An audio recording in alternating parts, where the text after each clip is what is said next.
Hello, America. I'm Eric Erickson. Here are the four things you need to know this afternoon. The four big stories you need to know before you get home this afternoon. Now, there are stories in some cases the media does cover, and in some cases the media just abhors covering. Let's start with a story that's got the world on edge. The whereabouts and health of Iran's supreme leader, Ayatollah Ali Khamenei. For nearly a week, Khamenei had vanished from public view, sparking a wave of speculation and concern among the Iranian people and international observers alike. As the ultimate authority in Iran, his silence during a period of escalating conflict with Israel and the United States was deafening. On Thursday, Khamenei finally broke his silence. In a video message released through state media and his social media platforms, he struck a defiant tone, congratulating the nation on what he called a triumph over Israel and the United States. Khamenei's message was, as always, cloaked in revolutionary rhetoric, but it did little to quell the rumors about his health and security status. He has not been seen or heard publicly since the U.S. targeted three of Iran's nuclear sites.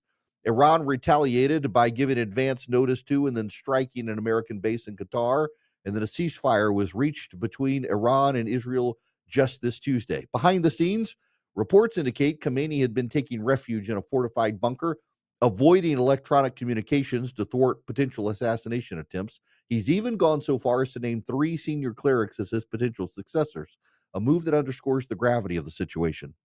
The Ministry of Intelligence has reportedly instructed all high ranking officials and military leaders to remain underground, and Khamenei is believed to be communicating with his commanders through a single trusted aide. This is a moment of significant vulnerability for the regime in Tehran. The fact that Khamenei feels the need to hide and has prepared for his own demise tells you everything you need to know about the state of Iran's leadership. The regime is under unprecedented pressure, both from external adversaries and internal dissent. For decades, Iran has projected strength through its proxies and revolutionary rhetoric, but the current situation reveals the regime's fragility. The people of Iran deserve better than a leadership that rules by fear and secrecy, and it's clear that the Ayatollah's grip on power is more tenuous than ever. Up next, we need to turn to domestic politics and new data on Donald Trump's election. The new domestic politics, where the new data shows that Donald Trump would have actually won even if every single person had voted. This turns on conventional wisdom. For years, the dominant narrative had been Democrats benefit from higher voter turnout. The latest research from Pew and other sources tells a different story, one that should make conservatives optimistic about the future of the election. The 2024 election saw Donald Trump defeat Kamala Harris by a margin of 1.5 percentage points, winning both the popular vote and the Electoral College for the first time in his political career and the first for Republicans since 2004. Here's the kicker. If everyone eligible had voted, Donald Trump's margin of victory would have been even larger. That's right. The missing voters that Democrats have long claimed would actually save them lean towards Trump. Let's break this down. Trump's coalition in 2024 was more racially and ethnically diverse than ever before. He made significant gains among Hispanic voters, winning 48% of their support, and even managed to secure 15% of the black vote, a 7-point increase from 2020. Among Asian voters, Trump took 40%, a notable jump from previous cycles. And among naturalized citizens, the race was nearly even, with Trump at 47% and Harris at 51%. The real story is in turnout. Trump won a majority of voters who skipped the 2020 election but showed up in 2024. Among those who skipped both the 2020 presidential election and the 2022 midterms, Trump won 55% to Harris's 41%. Even among non-voters, Trump led Harris 44-40 in a hypothetical matchup. All this flies in the face of the old Washington axiom that high turnout benefits Democrats. But what does it actually mean for conservatives?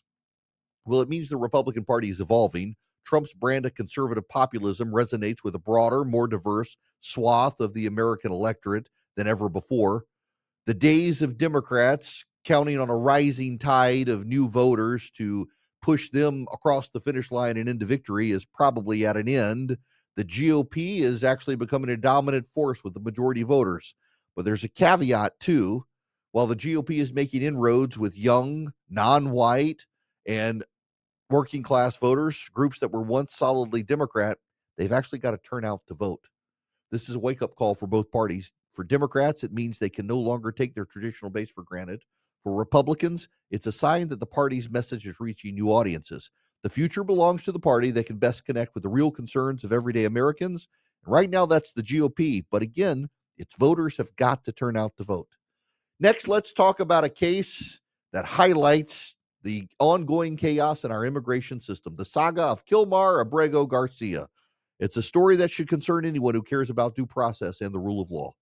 Abrego Garcia, an illegal alien who took up residence in Maryland and lived in the U.S. for over a decade, was wrongly deported to El Salvador earlier this year due to what the government now admits was an administrative error by the Trump administration. He could be deported, just not to El Salvador, where he was sent.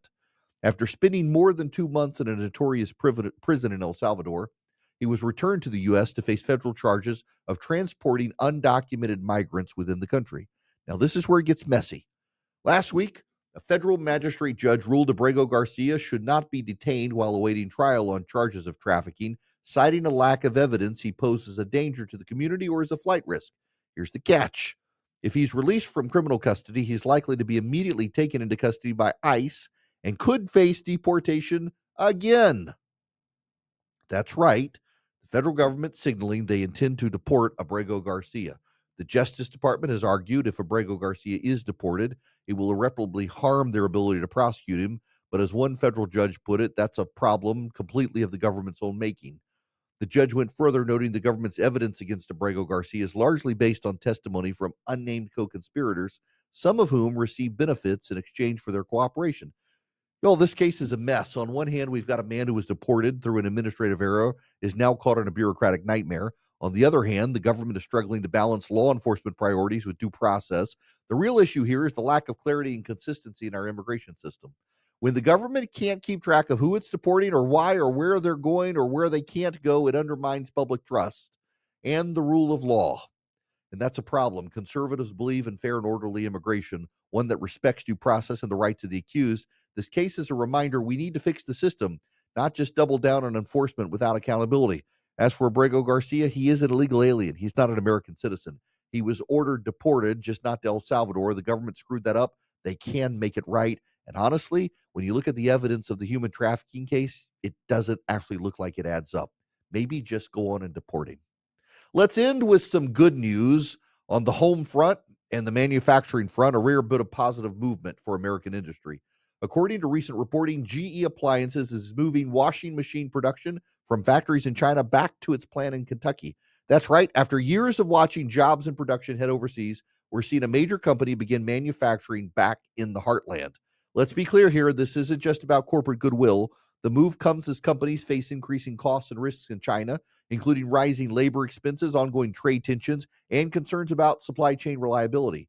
By shifting production to Kentucky, GE Appliances is betting that American workers, with their skills, work ethic, and support for a more stable political environment, can produce quality products at a competitive price. This is exactly the kind of trend we should be encouraging. For too long, American manufacturing has been hollowed out by offshoring, with jobs disappearing to countries that don't play this by the same rules. When companies bring production back home to the U.S., it means more good paying jobs for American workers, stronger local economies, more resilient supply chains. But we shouldn't get carried away here. This move is also a move that brings with it some risks for GE Appliances, including potentially higher costs and less of a competitive edge. We've got to have policies that make it easier for companies to invest in America, lower taxes, less red tape, a level playing field for American businesses. We also need to hold companies accountable when they take taxpayer-funded incentives and ship jobs overseas. The goal needs to be to make America the best place to do business, not just the one for companies, but for everyone. We also need to make sure prices stay low for consumers. But for now, let's celebrate this win for Kentucky workers. Let's also remember the fight for American manufacturing is far from over. If we want to rebuild the middle class and secure an economic future, we've got to keep pushing for policies that put American workers first, but also manage prices in a global competitive landscape. Now, here we are at the end. These four things. Iran Supreme Leader Khamenei has broken a silence after days of mystery, but the regime stands on shaky ground still, and we're not really sure where he is. The case of Abrego Garcia shows that immigration is still a mess. Donald Trump, we now know, if everyone had voted, would actually have won the election, flying in the face of Democratic claims that the more people who turn out help them. And GE Appliances has decided to repatriate manufacturing to Kentucky from China. These are the four things you need to know this afternoon. I'm Eric Erickson. Be sure to subscribe on YouTube and to our podcast. Please stay informed, stay engaged, and as always, please keep the faith.